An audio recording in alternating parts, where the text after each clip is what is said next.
বয়স 1 মাসও হয়নি, অথচ এরই মধ্যে বাস্তুচ্যুত লেবাননের শিশু রিতা হায়দার। ইসরায়েলি হামলায় বাড়ি ধ্বংস হয়ে যাওয়ায় মায়ের সাথে অস্থায়ী আশ্রয়কেন্দ্রে ঠাঁই হয়েছে 20 দিন বয়সী এই শিশুর। সেখানে অনিশ্চিত ভবিষ্যৎ আর আতঙ্কে কাটছে মামের দিন।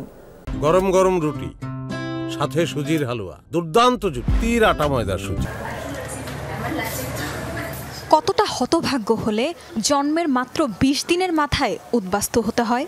লেবাননের এই শিশুটির বয়স মাত্র 20 দিন।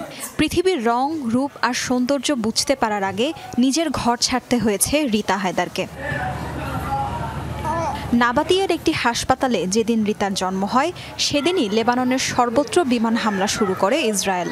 বর্বর তাণ্ডবের মুখে দক্ষিণাঞ্চলের নিজের বাড়ি ছেড়ে মেয়ে রিতাকে নিয়ে আরেক শহর সিডনে পালিয়ে আসেন মা ফাতেমা আব্দুল নাবি। এরপর থেকেই অনিশ্চয়তার মাঝে দিন কাটছে মা মেয়ের। আমাদের গ্রামে ক্রমাগত বোমা বর্ষণ হচ্ছিল। নাবাতিয়ার হাসপাতালে যেদিন আমার মেয়ে হলো, সেদিন বিমান হামলায় হাসপাতালটি রীতিমতো কাঁপছিল।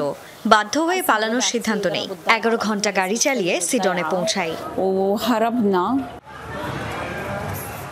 শিশু রিতার আবাসস্থল এখন সিডনের একটি পরিত্যক্ত স্কুল ভবনে, যেখানে ঠাঁই নিয়েছেন বহু বাস্তুচ্যুত লেবানিজ। স্কুলের যে শ্রেণীকক্ষে ফাতিমা তার মেয়েকে নিয়ে থাকছেন, সে ঘরে রয়েছে আরও 5টি বাস্তুচ্যুত পরিবার। খাবার ও পানির সংকট যেমন রয়েছে, তেমনি ভয় আতঙ্কে দিন কাটছে এই ছোট্ট শিশুর। যে কোনো শব্দেই ও প্রচুর ভয় পেয়ে কান্নাকাটি শুরু করে। এখানে আরো 5টা পরিবারের সাথে একসাথে থাকতে হচ্ছে। ও কান্না শুরু করলে মনে হয় অন্যরা বিরক্ত হচ্ছে। আসলে এভাবে থাকা যায় না, কিন্তু কিছু করারও তো নেই।